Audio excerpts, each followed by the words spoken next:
Syederalun TNI Angkatan Udara memberangkatkan beberapa personil untuk mengirimkan bantuan bagi warga korban gempa Turki dan Suriah dengan menggunakan pesawat Boeing 737 TNI Angkatan Udara dan Hercules C-130.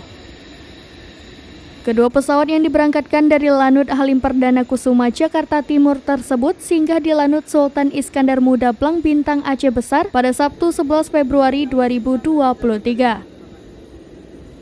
Dua pesawat itu singgah pada waktu yang berbeda.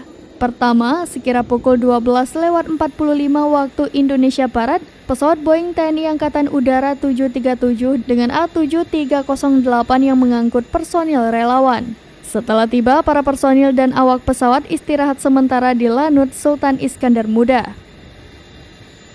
Seperti diketahui, pesawat ini mengirimkan bantuan berupa barang-barang dari Kementerian Pertahanan Republik Indonesia dan Basarnas. Selain itu, burung besi itu juga membawa tim advance dari Badan Nasional Pencarian dan Pertolongan atau Basarnas.